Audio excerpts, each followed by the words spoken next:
Electric వెహికల్స్‌కి సంబంధించి నారా లోకేష్ ఒక అద్భుతమైనటువంటి పని చేసుకొచ్చారు. ఇది మంగళగిరికి సంబంధించి కాకపోతే సిటీ ఎడిషన్‌లో రాశారు. మంగళగిరి కేంద్రంగా విద్యుత్ వాహనాలు, మంగళగిరి తాడేపల్లి నగరపాలక సంస్థ పరిధిలో విద్యుత్ వాహనాల సంఖ్య పెరగడం, ఇక్కడి నుంచి వివిధ ప్రాంతాలకు ప్రైవేట్ సంస్థల ఆధ్వర్యంలో విద్యుత్ బస్సులు రాకపోకలు సాగిస్తున్నాయి. ఆర్టీసీ సమకూరున్న విద్యుత్ బస్సు సర్వీసులకు మంగళగిరి ఆర్టీసీ డిపోలో ఛార్జింగ్ కేంద్రం ఏర్పాటు చేస్తున్నారు. దీంతో ఎంటీఎంసీ కేంద్రంగా సుమారు 7 మెగావాట్లకు పైగా సామర్థ్యంతో ఛార్జింగ్ కేంద్రాలు అందుబాటులోకి వస్తున్నాయి. ఈ మేరకు విద్యుత్ శాఖ అనుమతులు కూడా ఇచ్చి విద్యుత్ సరఫరా చేస్తుంది.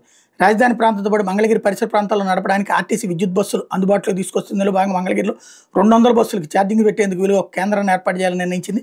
ఈ మేరకు 3 మెగావాట్ల సామర్థ్యంతో కేంద్రం ఏర్పాటుకు విద్యుత్ శాఖ దరఖాస్తులు చేయడంతో మంజూరు కూడా చేశారన్నటువంటిది. అలాగే విద్యుత్ వాహనాలకు ఛార్జింగ్ చేసేందుకు ఏర్పాటు చేసే కేంద్రంలో ప్రభుత్వం యూనిట్ విద్యుత్తుని ₹7కే సరఫరా చేస్తుంది. విద్యుత్ వాహనాలు ప్రోత్సహించాలనే లక్ష్యంతో ఈ నిర్ణయం తీసుకున్నారు. ప్రాతూరులో ఇప్పటికే ప్రైవేట్ సంస్థ 1.8 మెగావాట్ల సామర్థ్యంతో ఛార్జింగ్ కేంద్రం ద్వారా సుమారు 60 బస్సులకి ఛార్జింగ్ పెట్టుకునే సౌకర్యం ఏర్పాటు చేస్తే కాజాలో 1,250 కిలోవాట్ల సామర్థ్యంతో 3 కేంద్రాలు, ఆత్మకూరులో 1, పెదవడ్లపూడిలో 1, కుంచనపల్లిలో 2 చొప్పున కేంద్ర ప్రైవేట్ సంస్థలు నిర్మాణం చేపట్టే ఇందులో ఇప్పటికే 2 కేంద్రాలు అందుబాటులోకి రాగా మిగిలినవి నిర్మాణంలోనే. ఒక్కొక్క ఛార్జింగ్ గనికి 45 కిలోవాట్ల సామర్థ్యం ఉంది. ఇందుకు అనుగుణంగా అవసరాలకు అనుసరించి గన్లు ఏర్పాటు చేసుకుంటూ కృష్ణాయపాలెంలో రాజధాని పనులు చేస్తున్న కంపెనీ కూడా ఓ ఛార్జింగ్ కేంద్రానికి దరఖాస్తు చేసుకుంది. చాలా అద్భుతమైనటువంటిది లోకేష్ చేసినటువంటి ఒక పని.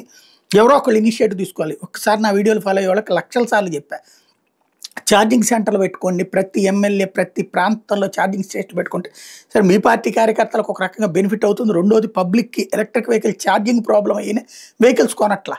ఎందుకంటే ఎక్కడికో వెళ్ళి ఆ షాప్ ఓడి దగ్గరనన్నా పెట్టుకోవాలి, లేదా అక్కడక్కడ ఉన్నది కూడా 2 గంటలు 3 గంటలు ఛార్జింగ్ చేసే సెంటర్స్ ఉన్నాయి. ఇప్పుడు ఇట్లా 45 దీనికి సంబంధించి ఉన్నదంటే కనుక అరగంటలో ఛార్జింగ్ అవుతుంది. అది మంచి ఆలోచన. దాంతోపాటు అక్కడ ఇంకొక కొత్త ఉపాధి వస్తుంది.